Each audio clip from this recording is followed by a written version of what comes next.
नमस्कार दोस्तों, स्वागत है आप सभी का हमारे YouTube channel SSC mentors online classes में। फ्रेंड्स, आज के इस सेशन में हम देखने वाले हैं top 50 spotting errors subject verb agreement के टॉपिक से, जो कि इंपॉर्टेंट रहने वाले हैं आपके अपकमिंग एग्जाम्स जैसे एसएससी सीजीएल, सीएचएसएल, सीपीओ, आईबीएसीआईओ या कोई भी अन्य गवर्नमेंट एग्जाम्स के लिए। ठीक है, तो दोस्तों इस सेशन को आप अंत तक देखिए। आगे बढ़ने से पहले बता दूं, इसका पार्ट 1 कल अपलोड कर चुका हूं मैं। इसको लिंक आपको डिस्क्रिप्शन में मिल जाएगा और आई बटन पे भी। आप इसको प्लीज़ देख लें ताकि आपके कॉन्सेप्ट जो है अच्छे से क्लियर हो सके। क्लियर, हर क्वेश्चन पे मैंने कॉन्सेप्ट क्लियर किया है। ठीक है, और वीडियो को देखने से पहले आप पेन और पेपर जरूर ले लें। 1 से लेकर 15 तक कल करा चुका हूँ, आज 16 से लेकर 30 तक कराऊंगा। ठीक है, और नेक्स्ट वीडियो में आपको 20 क्वेश्चन मिलेंगे। क्लियर, तो 50 क्वेश्चन की सीरीज इस प्रकार से चलेगी। तो आप लोग सीक्वेंस में देखें सीरीज को, ताकि आपको कोई भी डाउट ना रहे। ठीक है दोस्तों, अगर वीडियो पसंद आए तो जरूर कमेंट करके बताएं और वीडियो को लाइक अवश्य कर दें अगर अच्छा लगे तो। क्लियर फ्रेंड्स, तो आज के सेशन में आप लोगों को खुद से पहले आंसर करना, उसके बाद मेरे सॉल्यूशन को देखना है। क्या वाकई आप लोग जहाँ भी पढ़े हो, कोचिंग में पढ़े हो, ऑफलाइन पढ़े, ऑनलाइन, क्या आपने सही सीखा है? तो आपका एक तरह से टेस्ट है। ठीक है, टेस्ट भी है और आपको यहाँ पे पता चलेगा कि आपको किस प्रकार से एरर मार्क करना चाहिए। क्लियर, चलिए क्वेश्चन नंबर 16 आपको दे रहा हूँ मैं।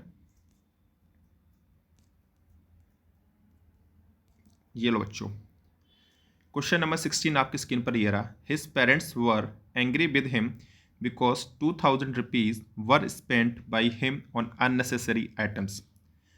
हर क्वेश्चन के लिए 10 सेकंड मिलेंगे आपको आंसर मार्क करना है और फिर सॉल्यूशन को देखना है। उम्मीद करता हूँ आपने इस क्वेश्चन का आंसर सोच लिया होगा या अपनी कॉपी में मार्क कर लिया होगा। तो देखो, सबसे पहले तो हमें सब्जेक्ट वर्ब एग्रीमेंट में देखना होता है कि सब्जेक्ट हमारा क्या है। कोई भी सेंटेंस आप सब्जेक्ट को सबसे पहले देखिए। जनरली जो एरर होता है आपका, या तो सब्जेक्ट वर्ब में होगा, या फिर फ्रेजल वर्ब होगा, या प्रपोजिशन का होगा, या फिर आर्टिकल का होगा। मतलब जो 90% एरर होता है आपके 3 टॉपिक से होते हैं, नाउन, प्रोनाउन, टेंसेस और सब्जेक्ट वर्ब एग्रीमेंट से, क्योंकि सब्जेक्ट वर्ब एग्रीमेंट मिला के ही बनता है इन 3 टॉपिक से। तो आपका जो क्वेश्चन नंबर 16 है, his parents were angry with him. अब यहाँ पे सब्जेक्ट कौन सा है? हिज पेरेंट्स है। ठीक है, कैसे पता चला? हमें सेंटेंस से क्वेश्चन पूछना है, कौन एंग्री थे? उसके पेरेंट्स। तो पेरेंट्स कैसा है? पेरेंट्स आपका है प्लूरल। ठीक है दोस्तों, क्योंकि पेरेंट्स जो मिलके बनता है मदर और फादर से, तो ये प्लूरल है। तो वर्ब भी कैसी आएगी आपकी? प्लूरल। तो ये सेंटेंस में ए पार्ट बिल्कुल करेक्ट है। ठीक है, अब नेक्स्ट पे चलते। Because 2000 rupees. 2000 रुपीज किस टाइप का है अपने पास? ये कंपाउंड नाउन है या न्यूमरल नाउन कर सकते हैं। किसी भी नाउन के आगे अगर नंबर लगता है, तो मैंने नाउन के टॉपिक में आपको पढ़ाया है, जैसा कि सारथी पे भी मैं पढ़ाता हूँ, तो आप लोग वहाँ पे मेरी वीडियो देख सकते हो। 2000 टू न्यूमरल नाउन है और ये हमेशा अपने आप में किस टाइप की वर्ब लेता है? सिंगुलर। याद रखना इस चीज़ को। ठीक है, तो 2000 के हिसाब से हमें कौन सी वर्ब यूज करनी है? सिंगुलर। सिंगुलर का मतलब हो गया, यहाँ पे होगा was. Is it clear guys? तो यहाँ पे ऑप्शन नंबर सी है। अगर आपने ऑप्शन नंबर सी मार्क किया है तो प्लीज अपने आप को 1 नंबर दीजिए। नेक्स्ट, ठीक है, ये चीज आप समझ लो। न्यूमरल वाला मैंने बताया है। क्लियर, और इसके साथ जो एक चीज और समझ लो कि जो आपके पास नाउन आएगी वो हमेशा प्लूरल रहेगी। जैसे रिपीज है ना, तो रिपी नहीं होना चाहिए, रिपीज होगा। ठीक है, 2000 रुपीज, ना कि रिपी। ठीक है, ये नाउन प्लूरल रहेगी, बाकी सब्जेक्ट वर्ब क्या रहेगी आपकी? वर्ब रहेगी आपकी singular. Is it clear? Question number 17, ये थोड़ा सा अच्छा क्वेश्चन है, सेंस बेस्ड क्वेश्चन है, इसीलिए मैं कहता हूँ आप लोग रीडिंग हैबिट डालिए। क्वेश्चन नंबर 17 है, he behaves as if he is the owner of the company. उम्मीद करता हूँ आपने आंसर मार्क कर लिया होगा। देखो, क्वेश्चन सिंपल सा है। एक अगर सिंपल समझने की चीज़ है, आपके अंदर अंडरस्टैंडिंग है, तो इस क्वेश्चन का आप आंसर बिना किसी रूल के भी मार्क कर सकते हो। जब भी आपके पास किसी भी इमेजिनरी टाइप का सेंटेंस हो, मानो कि, जानो कि, होता, ठीक है, अगर मैं प्रधानमंत्री होता तो लाल किले पर झंडा फहरा रहा होता, तो ये मेरा क्या विशफुल सेंटेंस है। ठीक है, इमेजिनरी कह लो या विशफुल। जब भी इस टाइप के हमारे सेंटेंस आए तो हमेशा याद रखना आपका सब्जेक्ट चाहे सिंगुलर हो चाहे प्लूरल हो, वर्ब हमेशा प्लूरल आएगी, जो कि क्या होगी, वर, पास्ट में रहेगी, ठीक है। He behaves if as if he were the owner, उसने ऐसे बिहेव किया जैसे वो मालिक हो। तो ये एक एक्सेप्शन भी कह सकते हो आप, और ये एक विशफुल सेंटेंस है, इसलिए इसमें सिर्फ एक ही टाइप की वर्ब आएगी, वो है वर। तो जिन्होंने ऑप्शन नंबर बी को टिक किया वो बिल्कुल सही जवाब उनका।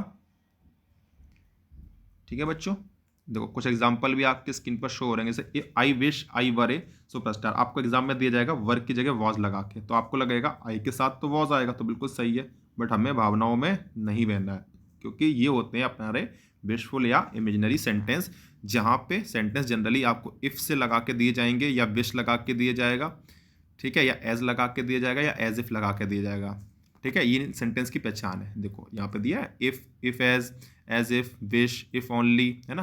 तो ये सारे हमेशा फॉलो किससे होते हैं, वर्ब से। क्लियर।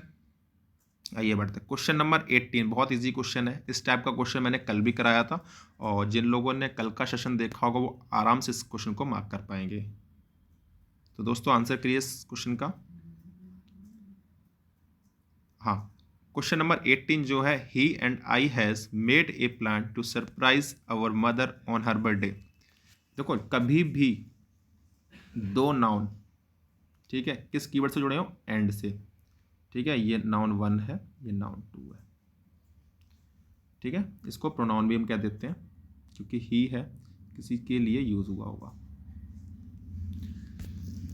तो जब भी इस टाइप के नाम हो, सब्जेक्ट हो, ठीक है, कर्ता हो, कुछ भी हो, एंड से जुड़ा हो, तो हमेशा याद रखना कि हमें कौन सी वर्ब यूज़ करनी है, प्लूरल वर्ब। प्लूरल वर्ब कौन सी होगी यहाँ पे होगी हैव, ठीक है। तो एरर आपका हो जाएगा ए पार्ट में, करेक्शन क्या होगा आपका, आई हैव। ओके, तो जिसका भी आंसर सही है वो आपने टिक करते जाए, 18 के सामने टिक कर दे, मतलब 1 नंबर, गलत हो तो 0.25। Is it clear guys. चलिए नेक्स्ट पे चलते हैं। इसका पीडीएफ आपको टेलीग्राम चैनल में मिल जाएगा, लिंक डिस्क्रिप्शन में रहेगा, वहाँ पर आप जुड़कर पीडीएफ ले सकते हैं अगर आप लोगों को स्क्रीनशॉट लेने में दिक्कत हो रही है तो, ठीक है। क्वेश्चन नंबर 19 है, none but they are responsible for this act. ये भी काफ़ी अच्छा क्वेश्चन है, यहाँ पे थोड़ा सा डिफरेंट घुमा के पूछा है। अगर इसी सेंटेंस को मैं ईदर और की फॉर्म में पूछता, नीदर नॉर की फॉर्म में पूछता, तो आप आराम से इसको मार्क कर पाते, ठीक है। क्यों, क्योंकि आपको पता है कि हमेशा इस टाइप के सेंटेंसेस में verb according to nearest noun के हिसाब से आती है, सेम चीज़ है, ठीक है। ईदर और, neither, not, not only but also, none but, ठीक है। तो ये भी क्या करेगा आपका, हमेशा नियरेस्ट नाउन के हिसाब से लेगा या सब्जेक्ट के हिसाब से लेगा। तो यहाँ पे देखो आपका आर किसके हिसाब से आएगा, दे के हिसाब से। क्यों, क्योंकि नियरेस्ट हमारा सब्जेक्ट यही है। तो दे कैसा है, प्लूरल है, अगर ये दे प्लूरल है तो वर्ब भी कैसे आएगी, प्लूरल। क्लियर। तो यहाँ पे none but they are responsible for this act, तो यहाँ पे कोई भी एरर नहीं है। इसका मतलब जिन्होंने ऑप्शन नंबर 4 को करेक्ट किया है वो एब्सोल्युटली 100% करेक्ट है। No error is the answer. No error करने के लिए आपको कॉन्सेप्ट की क्लैरिटी बहुत अच्छे से होनी चाहिए फ्रेंड्स। उम्मीद करता हूँ सेशन आप इंजॉय कर रहे होंगे, ठीक है। यहाँ पे छोटी सी टिप भी दी हुई है आपके लिए, देखो, if the subject used after none but is use singular it take singular verb, if the subject is plural then it will take plural verb. तो सिंपल सी बात है, जो भी आपका सिंगुलर हो तो सिंगुलर होगा ना, सिंगुलर नाउन तो सिंगुलर वर्ब, और प्लूरल नाउन तो प्लूरल वर्ब, ये तो सब्जेक्ट वर्ब एग्रीमेंट का बेसिक सा रूल है ना। चलिए question number 20 super important, SSC का फेवरेट क्वेश्चन है ये, कम से कम 50 बार ये पूछा जा चुका है, ये सभी के लिए इंपॉर्टेंट है। कल एक बच्चे ने कमेंट किया था सर एयरफोर्स के लिए कराइए। बच्चे एयरफोर्स में भी इसी टाइप के क्वेश्चन आते हैं, ठीक है। इंग्लिश में कुछ भी ऐसा नहीं है कि आप मतलब बस थोड़ा लेवल बढ़ जाता है। आपके जो कैट बैट के एग्ज़ाम होते हैं उनमें थोड़े से लेंथी सेंटेंसेस आते हैं, और एसएससी और एयरफोर्स में छोटे छोटे सेंटेंस आते हैं लाइक दिस। तो try to solve question number 20।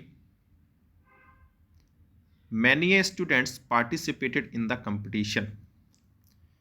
इससे पहले थोड़ी सी मैं थ्योरी बताना चाहूँगा आप सभी को कि इस रूल को पकड़ने का रीज़न क्या है, कैसे पकड़ते हैं।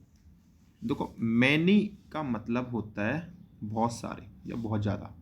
तो मैनी क्या हुआ, प्लूरल हुआ, ठीक है। तो जब प्लूरल हुआ तो इसका मतलब ये हुआ इसके साथ वाली नाउन भी प्लूरल होगी, वर्ब भी कैसी होगी, प्लूरल होगी, है ना। तो अब एक चीज़ के यहाँ पे एक्सेप्शन ध्यान रखना, कभी भी मैनी के साथ आपको ए लिखा मिल जाए, मैनी के बाद आर्टिकल आ जाए ए, तो याद रखना नाउन भी हमारा सिंगुलर होगा और वर्ब भी कैसी होगी, सिंगुलर। क्लियर बच्चों। तो अब यहाँ पे ध्यान दो, मैनी ये स्टूडेंट्स, तो ये हो जाएगा गलत, एक स्टूडेंट की बात करा तो यहाँ पे क्या हो जाएगा, स्टूडेंट। तो ऑप्शन नंबर ए आपका सही होगा। अब वर्ब यहाँ पे है नहीं, ठीक है, तो पार्टिसिपेटेड अपनी जगह सही होगा। अगर हैज हैव होता तो अलग देखी जाती बात, ठीक है। तो याद रखना जब भी ए का अलावा मैनी के बाद ए आ जाए, मैनी ए, तो वहाँ पे नाउन भी सिंगुलर, वर्ब भी singular. Is it clear guys. Option number A यहाँ पे बिल्कुल सही जवाब होगा। आगे बढ़े, ठीक है। एक्सप्लेनेशन में many take singular subject and a singular verb. Question number 21 देखते हैं। सबसे पहले इस क्वेश्चन का आंसर कौन मार्क करता है, आंसर करिए गाइस फटाफट। Shivangi never will allow her brother to join army. Shivangi never has and never will allow her brother to join the army. Simple सा सेंटेंस है, आप लोग मार्क करके बताइए इसमें क्या गलती है।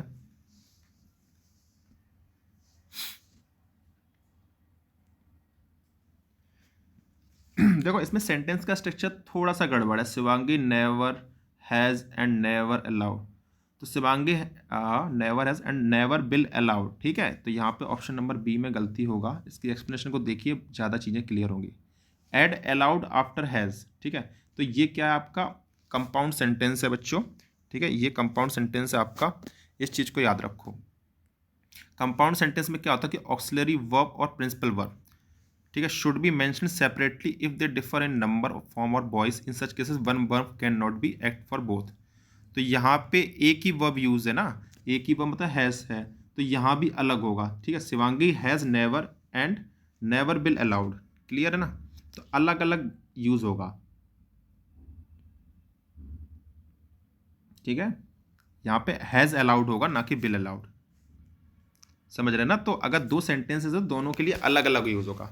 Shivangi has never and has never allowed her brother to join the army,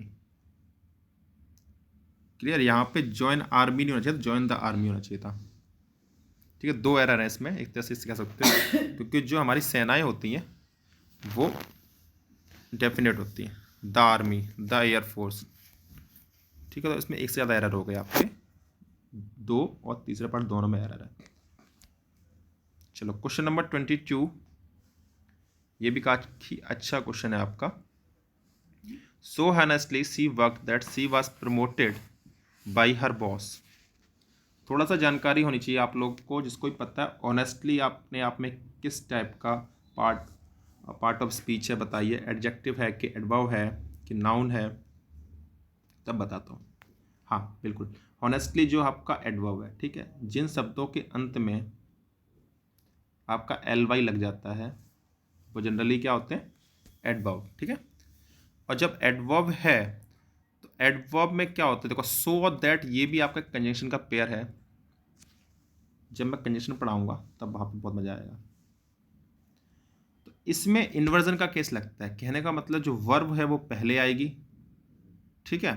अब एक चीज़ बताओ कि ये किस टाइप का टेंस है, सिंपल का पास्ट का टेंस है ना। तो पास्ट में कौन सी फॉर्म यूज होती है, did. So honestly did see work, sentence का करेक्ट फॉर्म क्या होगा, सो हॉनेस्टली डिड शी। अब कई बच्चों का डाउट होगा कि वर्क क्यों हुआ, वर्कड क्यों नहीं हुआ। बच्चे डिड ऑलरेडी B2 फॉर्म है, ठीक है। तो उसके साथ कभी याद रखना आप, यहाँ पे एक चीज़ मैं बता देता आपको, एक चीज़ आप ये याद रखना कि डिड के साथ आपको हमेशा B2 फॉर्म लगा के दिया जाएगा क्वेश्चन में, जो कि आपका क्या होगा, गलत। क्यों, क्योंकि डू, डिड, डन, डू की सेकंड फॉर्म होती है डिड, और डिड के साथ हमेशा कौन सी फॉर्म यूज होती है? B1, first form of verb. ठीक है, डिड गो होगा, ना कि डिड वेंट होगा। Is it clear guys? उम्मीद करता हूँ ये क्वेश्चन के कॉन्सेप्ट की क्लैरिटी आपको अच्छे से क्लियर हुई होगी। नहीं हुई तो वीडियो को पॉज करो और दोबारा से देखने की कोशिश करो। Question number 23, not only will Shivangi come here but also see will stay. Same concept पे क्वेश्चन है जैसा कि पीछे बताया था, ये भी कंजक्शन है। नॉट ओनली बट ऑल्सो काफी देर से चिल्ला रहा, ईदर और, नीदर नॉर, है ना। Not only but also, so that, है ना। ये सारे एक ही कॉन्सेप्ट पे। इसमें होता है क्या है, हमेशा हमें ये देखना होता है, पहली चीज़ तो ये देखने की सेम टाइप की हमारी वर्ब चल रही हो, द टेंस जो हमारा सेम चल रहा हो। दूसरा इन्वर्जन का केस देखना है। इन्वर्जन का कहने का मतलब ये है, जैसे not only will Shivangi come here but also see will. अब देखो इसमें इन्वर्जन का मतलब होता है कि जो वर्ब है हमेशा पहले आएगी सब्जेक्ट से। सब्जेक्ट क्या था? शिवांगी था, तो वर्ब पहले आई। बट ऑल्सो बात के बाद यही स्ट्रक्चर सेम यहाँ भी फॉलो होगा। ठीक है, तो सी विल स्टे की जगह क्या हो जाएगा? Will see stay. तो यहाँ पे क्या हो जाएगा? Will see stay. समझ गए? यही इन्वर्जन होता है। काफी बच्चे सोचते हैं इन्वर्जन क्या टॉपिक है। इन्वर्जन कुछ टॉपिक नहीं है, इन्वर्जन का मतलब उल्टा। ठीक है, इन्वर्जन का मतलब होता है उल्टा। उल्टा इन द सेंस मतलब आपकी जो वर्ब है वो पहले आएगी, सब्जेक्ट आएगा बाद में। ठीक है, ऑप्शन नंबर यहाँ पे आपका सी करेक्ट होगा बच्चों, ये वाला। ठीक है, यहाँ पे क्या रहेगा? ये आपका हो जाएगा विल सी पहले आएगा। ठीक है, बस इतनी सी गलती है। 24 में बताइए बच्चों। 24, my brother like the other members of family were left shelterless as a result of flood in the city. ये गोल्डन रूल है। ठीक है, इसकी सारी एक्सप्लेनेशन मैं बताता हूं अभी आपको। इस पे एसएससी एग्जाम में क्वेश्चन पूछता है। मैंने हमेशा बताया है कि कभी भी दो नाउन अगर स्पेशल कीवर्ड से जुड़े, जिनको मैं गोल्डन रूल कहता हूं, कौन कौन से? नाउन 1 और नाउन 2 जुड़ते हैं, सुनना ध्यान से। Along with, together with, accompanied by, like, in addition to, है ना, एज। इस टाइप के कीवर्ड से अगर दो नाउन जुड़ते हैं तो हमेशा याद रखना जो वर्ब आएगी वो हमेशा फर्स्ट के अकॉर्डिंग आएगी। ठीक है, फर्स्ट किसके? फर्स्ट सब्जेक्ट या फर्स्ट नाउन के हिसाब से। अब माई ब्रदर, मेरा भाई, एक ही है, तो यहाँ पे किस टाइप का आना चाहिए था? सिंगुलर। तो सही क्या होगा? वॉज। क्लियर है गाइस? इसकी एक्सप्लेनेशन आपको यहाँ पे मिलेगी। जब भी दो नाउन, देखो नोट में जो चीज़ लिखता हूँ ना उसको सीरियसली लिया करो। ठीक है, नोट का मतलब होता है उसको सच में नोट करना। आप अपनी कॉपी बना के नोट भी कर सकते हो। As well as, like, together with, unlike, besides, not. ठीक है, अकम्पनीड बाई, इस टाइप के सारे जो हैं, together with, along with. Clear? तो इस टाइप के सेंटेंसेस में मतलब क्या होता है कि जो हमारी वर्ब है वो हमेशा फर्स्ट सब्जेक्ट के अकॉर्डिंग आती है। Question number 25, super important question again बच्चों। More than one student has not come to the class. बताइए इसमें क्या एरर है? इंपॉर्टेंट है ये आपका काफी एग्जाम पॉइंट ऑफ व्यू से। देखो मोर देन वन, एक से ज्यादा, तो इस टाइप के जो सेंटेंस आते हैं ये आपको भ्रमित करने के लिए जाते हैं। आपको लगता होगा कि मोर देन वन स्टूडेंट है तो यहाँ पे मोर देन वन स्टूडेंट्स होना चाहिए। ठीक है, बट ये बिल्कुल सही है, स्टूडेंट्स नहीं होगा। रीज़न ये है क्योंकि पहले ही उसने बोल दिया एक से ज़्यादा। ठीक है, मोर देन वन स्टूडेंट, एक से ज़्यादा बच्चे। तो जब एक से ज़्यादा बच्चे हैं तो उसके लिए हमें क्या आना चाहिए? Plural verb. ठीक है ना, तो प्लूरल वर्ब आएगा तो इसका मतलब यहाँ पे होगा हैव। अब भावनाओं में आप लोग बह जाते हो, यहाँ स्टूडेंट्स कर देगा या बॉयज़ कर देगा तो आप लोग उसको ए में आंसर मार्क करके निकल जाओगे। ठीक है, आंसर होगा यहाँ पे हैव। क्वेश्चन नंबर 26 ये रहा आपके स्क्रीन पर, कोशिश करिए इसको आंसर करने की। 9/10 of the pillar have rotated away. इसमें काफ़ी कंफ्यूजन है क्योंकि ये चीज़ें इतनी आसानी से नहीं आती हैं जब तक आप प्रैक्टिस नहीं करते हो। तो इसका कॉन्सेप्ट समझना क्या है। इसका कॉन्सेप्ट देखो, सबसे पहले तो हमें सोचना पड़ेगा कि सब्जेक्ट क्या है। 9/10 of the pillar have rotated. किसका 9 मार्टा था? हिस्सा हो गया पिलर का। तो सब्जेक्ट हमारा क्या होगा? पिलर। हमेशा सेंटेंस में क्वेश्चन पूछना है तो हमें सब्जेक्ट मिल जाएगा, ठीक है। पिलर हमारा सब्जेक्ट है। अब एक चीज याद रखना कि हाफ ऑफ, ठीक है, एक मिनट रुकना बच्चों, इसको रफ कर देता हूँ।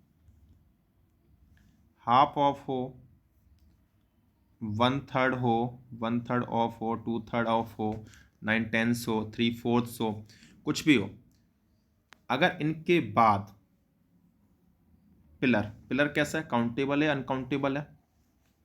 ये है हमारा काउंटेबल। और कौन सा है? सिंगुलर काउंटेबल, ठीक है। तो जब ये सिंगुलर काउंटेबल है तो वर्ब भी कैसी आएगी? सिंगुलर आएगी। याद रखना कि हमेशा हमें वर्ब देखनी है और वर्ब से पहले क्या चीज़ आ रही है, नोट करो ये चीज़। पिलर आ रहा है, पिलर क्या? सिंगुलर। तो इसके मतलब ये हुआ कि यहाँ पे हैज आना चाहिए, ठीक है। बट इसमें ये चीज़ ध्यान से रखना कि जो वर्ब से पहले हमारा नाउन है वो काउंटेबल है कि अनकाउंटेबल है। अगर वो सिंगुलर काउंटेबल है तो हमारे को सिंगुलर वर्ब लेनी है, ठीक है। प्लूरल है तो प्लूरल लेनी है। चीज़ क्लियर? आओ कुछ थोड़े से अच्छे एग्जाम्पल से समझते हैं। जैसे ये क्वेश्चन सिमिलर पैटर्न पे है आपका 27। 2/3 ऑफ द, अभी कई बच्चे तो इसी में 2/3 को देख के एरर मार्क कर देंगे, है ना। 2/3 हो या 2/3 हो, एक ही बात है।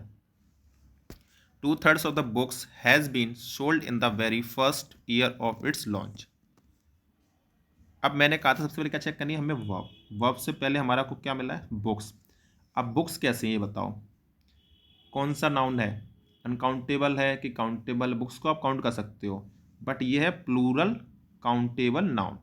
अगर प्लूरल काउंटेबल नाउन है तो वर्ब भी कैसी आएगी? प्लूरल, है ना। तो आपने सबसे पहले वर्ब पकड़नी है और फिर सब्जेक्ट देखना। सब्जेक्ट किस टाइप का था? बुक्स प्लूरल था, तो यहाँ पे क्या आ जाएगा आपका? प्लूरल आ जाएगा, ठीक है। ये क्या जाएगा? प्लूरल। तो हैज़ की जगह क्या हो जाएगा? हैव, ठीक है। अभी तो आपको ये बहुत मज़ा आ रहा होगा क्योंकि टॉपिक वाइज चल रहा है, बट जब इसको आप रैंडम फॉर्म में देखोगे तो आपको दिक्कत होगी। अभी इसी कॉन्सेप्ट को थोड़ा सा एलोबरेट करने की मैं कोशिश करता हूँ। देखो, अगर कोई भी नाउन है, ठीक है, प्लूरल काउंटेबल नाउन है तो वर्ब भी प्लूरल आएगी। सिंगुलर काउंटेबल नाउन है तो सिंगुलर आएगा। जैसे इस टैब से देखो, 2/3 of the book is easy to understand, ठीक है। अभी यहाँ पे देखो 2/3 लिखा है, बिल्कुल सही है। आपको इसमें भावनाओं में नहीं बहना है, आपने क्या करना है? 2/3 है, ठीक है, 2/3 है तो ये देखना है बुक। बुक क्या आपका? सिंगुलर काउंटेबल नाउन है तो इसके हिसाब से वर्ब कैसी होनी चाहिए? इज। इज बिल्कुल सही है। इसी प्रकार से 2/3 of the book has been sold, तो देखो बुक कैसी है? सिंगुलर है, तो यहाँ भी सिंगुलर। अब बुक्स कैसा है? प्लूरल, तो वर्ब कैसी होगी? प्लूरल। समझ रहे हैं ना बात को? तो हमें ये देखना है कि जो हमारा नाउन है वो सिंगुलर काउंटेबल है या प्लूरल काउंटेबल है, तो उसी हिसाब से वर्ब हमें यूज़ करनी है। Clear guys? Question number 28 is the most easiest question if you know about the noun. It were the students who wanted the teacher to declare holiday। देखो इट क्या है आपका? सिंगुलर सब्जेक्ट है, ठीक है। इसको प्रोनाउन के नाम से जानते हैं, इसका प्रोनाउन भी इट ही होता है। तो इट क्या लेगा आपका? सिंगुलर लेगा, इट वॉज। आगे देखना ही नहीं है, तो ऑप्शन ए बिल्कुल सही हो जाएगा। Clear? Question number 29 again easy question but need to know about the concept. अभी कई बच्चों का आंसर यहाँ पे वर आएगा, मैं जानता हूँ क्यों। देखो मैंने अभी थोड़ी देर पहले बताया था, एक नाउन ये हो गया और एक नाउन ये हो गया, ठीक है। No student and no teacher was present, तो उसके हिसाब से हमारे पास वर आना चाहिए क्योंकि दो नाउन हमारे एंड से जुड़े हुए हैं, ठीक है बच्चों। तो एक चीज़ यहाँ पे आप समझिए कि कभी भी ईच हो या नो हो, किसके आगे कभी भी दो नाउन के आगे ये सब्जेक्ट, ये कीवर्ड्स लग जाए, ठीक है। कौन कौन से? नो, ईच, तो हमेशा वर्ब कैसी आएगी? सिंगुलर आएगी। क्लियर बच्चों? चलो, तो यहाँ पे कोई भी एरर नहीं है, ठीक है। ये आपको मैंने चेक करने के लिए दिया था कि आप भावनाओं में बहते हैं कि नहीं। इसीलिए कहते हैं इंग्लिश को थोड़ा समझना बहुत ज़रूरी है। English is a language. Last question of the session बच्चों, आप लोग आंसर करने की। क्वेश्चन नंबर 30 है आपका, I made my friend wrote a letter in blue ink. Generally ये टेंस का क्वेश्चन है, बट आपको वर्ब पहचाननी है, ठीक है। मेरा टॉपिक सब्जेक्ट वर्ब एग्रीमेंट का है, तो मैं वर्ब ही पहचानवाऊंगा आपसे। सबसे पहले सेंटेंस आइडेंटिफाई करो किस टाइप का, ये सिंपल पास्ट का है। कैसे पता चला? मैं मेड से। मेड क्या होता है? B2 फॉर्म है किसकी? मेक की, ठीक है। I made my friend wrote, क्या किसी सेंटेंस में अगर पास्ट में है तो 2 बार B2 फॉर्म यूज सकती है? नहीं हो सकती है। क्यों नहीं हो सकती? वो सुपरफ्लुअस हो जाएगा, ठीक है। तो यहाँ पे करेक्ट क्या होगा? Write. Write is the correct. I made my friend write a letter in blue ink. Blue ink से लिखने के लिए मैंने फ्रेंड को बोला। तो ऑप्शन नंबर 2 यहाँ पे सही होगा। Clear friends? तो दोस्तों उम्मीद करता हूँ आज का सेशन आपको पसंद आया होगा। और दोस्तों पसंद आया हो तो प्लीज़ लाइक करें वीडियो को और ज़्यादा से ज़्यादा तक शेयर करें। शाम तक इस वीडियो का आपको 3rd पार्ट भी अपलोड हो जाएगा और वहाँ पर आपको एक साथ प्लेलिस्ट बना दूंगा मैं। और इसके बाद मैं कोशिश करूँगा कि 100 इम्पोर्टेंट ग्रामर्स के जो क्वेश्चंस हैं मोस्टली हर एग्ज़ाम जो कवर होते हैं वो मैं आपको कराऊँ, ताकि जिनको कुछ भी नहीं आता ताकि थोड़ी चीज़ें सीख जाए वहाँ से।